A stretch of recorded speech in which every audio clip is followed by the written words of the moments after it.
안녕하세요. 이제 제 나이 30대 초반이 되었는데요. 결혼 전 남자친구를 만날 때부터 지금 제 옆에 있는 남자친구의 아빠, 그러니까 시아버지와의 관계에 대한 인생 스토리를 들려드리고자 이렇게 사연을 보내게 되었습니다. 저는 그 당시 20대 후반으로 어느 중견 회사에 취직을 해서 열심히 일을 하고 있었는데 그 회사에 자주 오던 영업사원을 만나게 되었어요. 발주 담당이 저였기 때문에 그 영업사원과 자주 보게 되다 보니 자연스럽게 가까워지기 시작했습니다. 그 영업사원은 저에게 관심 있어 하는 행동과 표현들을 많이 했었고 사귀자는 고백으로 인해 연인 사이가 되었습니다. 남자친구는 저의 이상형도 아니었고 성격도 저와 잘 맞지는 않았지만 그래도 음식 취향과 속궁합이 너무 잘 맞았기 때문에 만남을 유지할 수 있었습니다. 사귄 지 8개월쯤 되었을 무렵 남자친구는 자기 집안 이야기를 해주었어요.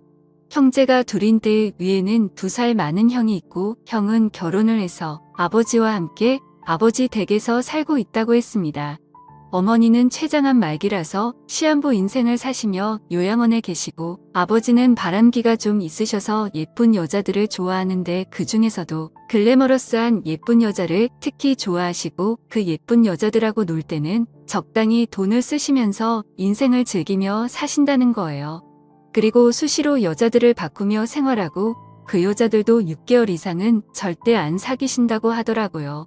저는 그 얘기를 듣고 놀라서 농담 반 진담 반으로 오빠에게 말했습니다. 오빠, 아버님 너무하신다.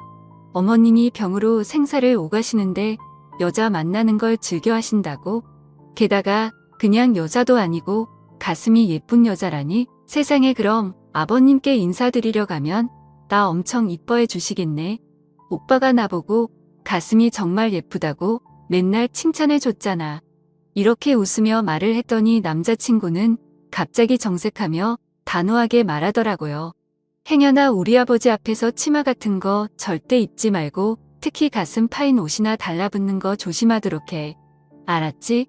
그러면서 시아버지의 재산에 대해 말을 꺼냈습니다. 아버지가 수십 년 전에 저렴하게 사놨던 논밭들이 관광단지로 개발돼서 땅 시세가 엄청나게 폭등했었거든. 그때 차익을 많이 남기셨고 500억 원대 부동산 갑부가 되신 거지. 현금도 상당히 보유하고 계시는데 문제는 자식들에게는 돈을 너무 아끼신다는 거야. 경제적 지원도 자식들 학비랑 결혼까지만 지원해 주시고 그 이후에는 자식들이 알아서 해야 한다고 아예 돈을 주지 않겠다고 선포하셨어. 저는 남자친구의 말을 듣고 머릿속으로 생각을 했습니다. 저희 집은 너무 가난했기 때문에 남자친구가 썩 마음에 들지 않았지만 남자친구 아버지의 재산에 큰 관심이 생기는 겁니다. 잘만 하면 제 인생도 역전할 수 있겠다는 생각이 제 머릿속을 스쳐 지나갔습니다. 그래서 저는 남자친구와 결혼하기로 마음먹었고 남자친구 아버지에게 무조건 잘 보이기로 했어요. 그리고 시아버지에 대해서 조사해보고 보기로 했습니다. 저는 남자친구 집안 마트 사장님이 아버님의 친구분이시란 얘기를 듣고 그분께 시아버지에 대해 여쭤보러 찾아갔더니 아버님은 힘이 정말 엄청나게 센 사람이라고 하시는 겁니다. 젊을 때는 물론이거니와 지금까지도 하루도 여자들과 보내지 않으면 못 사는 그런 남자라고 소문이 자자하게 났다고 하셨어요. 그러면서 마음에 든 여자에게는 모든 걸 올인할 정도로 열정적이시라며 저를 훔쳐보시면서 이렇게 말했습니다. 그 친구가 딱 좋아하는 스타일이 바로 아가씨 같은 스타일이야 말하면서 적당히 볼륨 그리고 약간 고양이 같은 스타일. 이거 막 농담하는 게 아니라 그냥 그 친구 스타일이 그렇다는 거지. 아가씨 기분 나빴다면 내가 사과하지. 저는 얼굴이 화끈거려서 당황하며 얘기했습니다. 저는 그 집 며느리가 될 사람이에요. 이렇게 말씀을 드리니 웃으시며 저에게 다가와 귓속말로 그러시더라고요. 며느리 하지 말고 그 친구 아직 한창인데 애인이나 되어봐. 아마 자네 인생이 활짝 필거네. 아니 뭐 그냥 흘려들어도 되는 이야기니까 너무 귀담아 듣진 않아도 돼. 내가 그랬다고 말하지는 말고 저는 그 사장님께 좋은 정보 주셔서 감사하다고 인사를 하고 집으로 돌아왔습니다. 저는 그때 반지하 방에서 가족들과 같이 살고 있었는데 그 지긋지긋한 가난에서 벗어날 수 있는 기회를 꼭 잡겠다고 각오와 다짐을 했었습니다. 이렇게 저는 예비 시아버지에 대한 조사를 완벽하게 마쳤습니다. 적을 알아야 승리한다는 말이 있듯이 저는 저의 계획대로 시아버지의 며느리가 되었다가 시아버지 옆자리로 가서 재산을 가져야겠다는 생각을 했습니다. 그러던 어느 날 남자친구의 어머니는 병을 이기지 못하고 결국 돌아가셨고 6개월이 흐른 뒤 남자친구 아버지는 막내 아들을 결혼시켜야 하시겠다며 드디어 주말에 저를 집으로 부르셨습니다. 남자친구는 아버지를 만나려면 미리 좀 준비를 하라고 말을 해주었습니다. 저는 기다리고 기다리던 저의 계획을 실행시키기 위해서 준비를 철저히 했습니다. 헤어스타일과 옷을 시아버지께서 좋아하시는 대로 꾸미고 일주일 내내 피부 관리도 했어요. 모든 것은 시아버지께서 좋아하는 걸로 완벽히 준비를 끝마쳤습니다. 남자친구는 만약이라도 시아버지께서 저를 보고 싫다고 하면 결혼은 절대 못할 거라고 말을 해주었고 아버지의 성격은 한 번 아니면 아닌 사람이라고 하며 집의 모든 재산을 다 쥐고 계시기 때문에 집에서는 최고 권력자이고 왕이라고 했습니다. 저도 예비 시아버지 눈에 못 들면 저의 계획도 수포로 돌아가기 때문에 저는 날마다 긴장 속에서 결전의 날을 기다렸습니다. 시아버지를 만나는 날까지 남자친구와 외박도 절대 하지 않았습니다. 드디어 그날이 다가왔고 저는 남자친구와 차를 타고 집으로 갔는데 딱 봐도 부촌 같은 동네였고 외곽 한적한 곳에 있었는데 집은 3층 집이었고 어마어마하게 크더군요. 큰 며느리와 예비 시아버지 그리고 큰 아들이 마당에 나와서 저를 기다리고 계셨습니다. 시아버지는 마음에 안 들면 아예 인사도 안 하고 대화도 안 나누고 그냥 집으로 돌아가라고 하신다는 말에 너무 긴장이 되었습니다. 저는 차에서 내려 예비 시아버님께 최대한 상냥하게 연습한 대로 애교 섞이고 귀여운 목소리로 인사를 드렸어요. 안녕하세요. 아버님 처음 뵙겠습니다. 박지민이라고 합니다. 이렇게 인사를 드렸더니 잠시 정적이 흘렀고 그 짧은 순간에도 실수한 게 있나 머릿속이 바빴습니다. 너무 목소리 크고 높았나? 괜히 코맹맹이 소리로 말했나? 그냥 여성스럽게 말할 걸 마음에 안 드셔서 그냥 들어가 버리시면 어쩌지. 바로 그때 시아버지는 뜻밖에도 두 손으로 제 손을 덥석 잡으시면서 환하게 미소를 지으며 말씀하셨습니다. 어서 와요. 오느라 고생이 많았어요. 우리 막내 아들한테 말은 많이 들었어요. 이어서 정말 제가 봤던 아가씨들 중에 최고로 예쁘네요. 자, 어서 들어가요. 저는 안도의 한숨을 내쉬며 대답했습니다. 네, 아버님 감사합니다. 그럼 실례하겠습니다. 예비 시아버지는 제 어깨에 손을 올리시고 집으로 안내해 주셨어요. 시아버지는 제가 너무 마음에 든다며 싱글벙글하셨고 시선은 제 얼굴부터 시작해서 이곳 저곳을 계속 훑어보시는 것 같았죠. 저는 그 기회를 놓치지 않고 다들 다른 곳으로 보고 있는 사이 정신이 나갔던지 대담하게 나지막한 목소리로 아버님 귀에 대고 애교 섞이게 말했습니다. 마음 놓고 봐주세요. 저 아버님 좋아하시는 스타일로 입고 와봤는데 마음에 드세요? 그리고 큰 목소리로 아버님 외모를 칭찬해드렸습니다. 근데 아버님 정말 50대 맞으세요? 거짓말. 40대 초반으로 밖에 안 보이시는데요. 헬스를 하신다고 들었는데 운동으로 만들어진 몸이라서 그런지. 어머, 이 근육 민재 오빠보다 더 몸이 탄탄하고 좋으세요. 아버님 대박 대박. 아버님은 굉장히 기분 좋아하시며 제 손을 덥석 잡으시곤 식탁으로 이끄시더라고요. 빨리 식사들 하러 가지. 저희는 식사를 맛있게 먹고 아버님께서 기분 좋은 날이니 술을 가볍게 한 잔씩 하자고 하시더니 이렇게 말씀하셨어요. 난 오늘 인사 온 지민이가 정말 마음에 드는구나. 하루빨리 결혼 준비하도록 해. 저는 갑작스런 허락 말씀에 뜰듯이 기뻤지만 최대한 차분하게 말씀드렸어요. 저는 아버님께서 허락 안 해주시면 어쩌나 하고 인사 오기까지 정말 마음 졸였는데 이렇게 결혼하라 해주셔서 감사드려요. 아버님 민재씨도 민재씨지만 아버님을 만난 게 정말 큰 축복인 것 같아요. 제가 정말 잘할게요. 아버님은 저에게 술을 따라주셨고 저는 아버님께서 따라주시는 술에 살짝 취해 가고 있었어요. 저는 첫 만남이라 실수를 안 하기 위해 어느 정도 선까지만 술을 마시고 그 이상은 마시지 않았어요. 아버님은 저와 대화가 잘 된다면서 지금까지 자기가 만난 여자들 중에서 제가 최고라고 해주셨고 다시 한번 우리 식구가 된 걸 환영하고 고맙다고 하며 제 등을 두드려 주시고 앞으로 행복한 일들만 있을 거라고 해주셨습니다. 저는 아버님과 금방 친해졌고 또 가족들과도 가까워진 것 같았습니다. 그로부터 몇 달 뒤 남자친구와 저는 결혼식을 올리게 되었고 저희는 신혼여행을 다녀온 후 시댁에서 함께 살게 되었어요.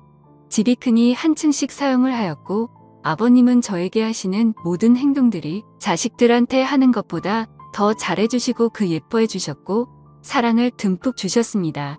주말이 되면 남편은 자전거 타는 것을 좋아해서 동호회 사람들과 제주도 또는 강원도까지 자전거 여행을 다녔습니다. 1박 2일로 주말마다 갔어요. 그래서 혼자 있는 시간이 많다 보니 남편이 없을 때는 아버님의 권유로 같이 쇼핑도 하고 맛있는 음식도 먹고 등산도 하고 가끔 골프도 치곤 했어요. 아버님과 저희 사이는 더욱 가까워져 갔고 하도 붙어 다니니 남들이 시아버지와 며느리가 아니라 아버님의 두 번째 마누라라고 하시더라고요. 아버님이 아는 분은 저에게 사모님이라고 농담식으로 부르곤 했어요. 그런데 이상하게 아버님은 그 사람들에게 농담 그만하라는 말씀을 전혀 하지 않으셨어요. 그러던 어느 날 저는 아버님과 술을 한잔하면서 아버님에게 부탁이 있다고 말씀을 드리니 아버님은 제 부탁이면 다 들어주겠다고 말해보라고 하셨습니다. 저 아버님 사실 요즘 너무 행복한데 마음 한구석은 항상 친정 식구들 걱정이 되거든요. 저만 이렇게 좋은 집에서 아버님 덕에 호강하면서 사는데 저의 친정 식구들은 반지하 방에서 고생하고 있으니 마음이 불편해서요. 염치 없지만 아버님께서 조금만 도와주시면 안 될까요? 이런 말씀드려서 죄송해요, 아버님. 이렇게 애교 섞인 목소리로 부탁을 드렸더니 아버님은 기다렸다는 듯이 말씀하시더라고요. 그래, 우리 며느리 걱정이 많았지. 안 그래도 다 끝내놓고 깜짝 선물로 너한테 말해주려고 했었다. 착한 우리 며느리가 친정 걱정을 왜 안 하겠나 싶어서 내가 준비 다 해뒀지. 이미 마음 평대 아파트로 준비를 다 해놨고 지금 살림살이 넣고 있으니 다음 주에 사돈 어른과 동생들이 이사만 하시면 되겠구나. 명의도 우리 며느리 앞으로 해놨으니까 네가 알아서 하도록 해. 어머, 아버님 정말요? 너무 감사해요. 이거 꿈 아니죠? 저는 아버님이 너무 감사해서 저도 모르게 울면서 아버님 품에 안겨버리고 말았고 아버님은 뭘 그런 거 가지고 우냐면서 저를 꽉 안아주시며 토닥여 주시는데 아버님의 품은 너무 따뜻했습니다. 저는 이때다 싶어 아버님께 애교 섞인 말로 얘기했습니다. 아버님 이제 다른 여자들 안 만나시면 안 돼요. 그 대신 제가 아버님께서 원하시는 대로 다 해드릴게요. 아버님은 저만 보셨으면 좋겠거든요. 아버님은 웃으시면서 제 머리를 쓰다듬으시며 말씀하셨어요. 다른 여자들 만나서 즐기는 재미로 사는데 우리 예쁜 며느리가 그 빈자리 채워준다는데 한번 생각해봐야지. 그리고 아버님은 그 이상의 선을 넘지 않고 금단의 선을 잘 지키셨습니다. 아주 멋진 아버님이셨어요. 다음날 부모님께 이사갈 준비하면 안 된다고 자초지장을 말했더니 울먹이시며 고맙다고 하셨습니다. 그때 전화기가 울리는데 강원도로 자전거 여행을 갔던 남편의 동호회 회장님의 번호였고 바로 전화를 받으니 남편이 자전거를 타다가 뒤에서 오는 1톤 트럭과 부딪혀 지금 병원에서 사경을 헤매고 있다는 것이었습니다. 저는 충격 속에 울며 아버님께 전화를 드렸고 함께 차를 타고 강원도로 급히 올라가 병원에 도착하니 이미 남편은 하늘나라로 떠나버리고 말았더라고요. 결혼한 지 얼마 안 된 신혼인데 너무나 슬펐습니다. 아버님과 저는 죽은 남편을 붙잡고 대성통곡을 하였고 서울로 돌아와 남편의 장례를 치렀습니다. 저는 30대 초반의 젊은 나이에 혼자가 되어버리고 말았습니다. 막상 남편이 너무 일찍 저 세상으로 가버려서인지 저는 이제 어떻게 살아야 할지 막막하더라고요. 그 순간에도 제가 세웠던 계획에 차질이 생기지 않을까 하는 못된 걱정도 들었어요. 아버님께서 갑자기 제가 마음에 안 든다며 집에서 나가라고 하실지도 모르고 빈털터리로 쫓겨날 것 같았습니다. 남편은 가진 돈도 별로 없었기 때문에 당장은 아버님 댁에서 살 수밖에 없었거든요.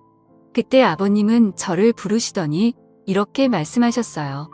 내 남편은 널 놔두고 하늘로 갔지만 이제부터 내가 너의 남편 역할을 할 테니 이 집을 절대 나가지 말고 여기서 나랑 같이 살도록 하자. 저는 제가 하고 싶었던 말을 아버님께서 말씀해 주셔서 안도하며 그 말씀을 듣자마자 아버님 품에 안기면서 얘기했습니다. 어머, 아버님. 너무 감사해요. 제가 잘할게요. 아버님, 지금 살고 있는 집은 큰아들에게 주고 다른 집이 하나 있으니 그곳에 가서 같이 살자고 했습니다. 그렇게 남편이 죽고 1년이 지난 후에 아버님과 함께 새로운 집으로 이사를 가게 되었죠. 그 집은 지금 살고 있는 집보다 비교가 안 될 정도로 더 크고 웅장한 집이었습니다. 아버님은 이미 저하고 살 수 있도록 저에게 맞게 인테리어와 가구를 해놓으셨더라고요. 저에게 선물로 주는 거라고 하셨고 이 집에서 같이 잘 살아보자고 하셨습니다. 아버님은 남편이 죽고 2년 동안 서로 조심하였고 그냥 며느리와 시아버지 그 이상에서는 절대 넘지를 않았습니다. 그게 하늘로 간 남편에 대한 마지막 예의라고 생각했기 때문입니다. 1년이 조금 지난 어느 날 아버님 술을 한잔하며 앞으로의 계획에 대해 이야기를 하게 되었는데 이런저런 이야기를 하며 술을 한 잔 두 잔 마시다 보니 살짝 취기가 올라왔습니다. 그렇게 저와 아버님은 시아버지와 며느리의 사이를 넘어서 남자와 여자의 그런 사이가 되어버리고 말았습니다. 아버님은 갑자기 저를 쳐다보더니 잠시 정적이 흘렀습니다. 그 침묵 속에서 제가 먼저 속마음을 말씀드렸어요. 아버님을 앞으로 한 남자로 아버님만 바라보고 사랑할 거예요. 이제부터 시아버지 말고 제 남자가 되어주세요. 그래 주실 거죠? 그러자 아버님이 미소 지으시며 말씀하시더라고요. 내가 원했던 게 바로 그거야. 나도 평생 너 하나만을 바라보고 사랑해 줄 거다. 전에 만나던 주변 여자들은 예전에 다 정리했으니까 걱정 말고 나도 이제는 너만 볼 거야. 그럼 저 이제부터 오빠라고 부를래요. 오빠라고 불러드린다고 하니 아버님은 너무나 좋아하시더라고요. 제가 30대 초반이고 오빠는 50대 중반이니 나이 차이는 22살밖에 차이 나지 않으니 딱 좋았어요. 오빠는 저에게 그냥 자기야라고 부르겠다고 하길래 저는 이름을 몇 년간 계속 불렀으니 이제부터 자기야라고 불러달라고 했습니다. 그랬더니 아주 스윗하게 불러주더라고요. 아버님은 50대 나이셨지만 여러 여자들을 만나셨던 이유가 있었더라고요. 자상함과 배려, 그리고 가장 중요한 것까지 모든 부분에서 저를 만족시켜 주셨어요. 그리고 사돈 집 사정이 어려우니 매월 생활비로 300만 원씩 주면 어떻게 있냐고 하더라고요. 저는 오빠에게 성의를 조금만 더 보여달라고 했습니다. 역시나 통이 큰 오빠는 기분이다 알았어 하며 500만 원씩 저희 집에 생활비로 보내겠다고 했어요. 제가 결혼 전 계획했던 대로 시아버지를 내 남자로 만들었고 앞으로 재산도 차지하게 될 것이며 인생 역전을 했습니다. 저는 제 진심을 담아서 오빠에게 사랑한다고 여러 번 말을 했고 오빠 역시 저에게 사랑한다고 수없이 말을 해주었습니다. 남들은 저희들에게 며느리와 시아버지가 붙어 먹었다고 욕을 하시겠지만 이렇게 되어버린 걸 어떻게 하겠어요. 우리 주변에 은근히 이런 일이 정말 많이 벌어질 거라고 저는 생각합니다. 여러분들도 이해해 주시길 바라요. 그리고 다시는 지하 단칸방 삶을 살아가고 싶진 않은 제 마음도 알아주세요. 오빠와 저는 이왕 이렇게 된 거 행복하게 잘 살아볼 테니 욕보다는 응원 말씀 부탁드려요. 제 사연을 읽어주셔서 감사합니다. 오늘의 사연은 여기까지입니다. 구독과 좋아요, 알림 설정 부탁드립니다.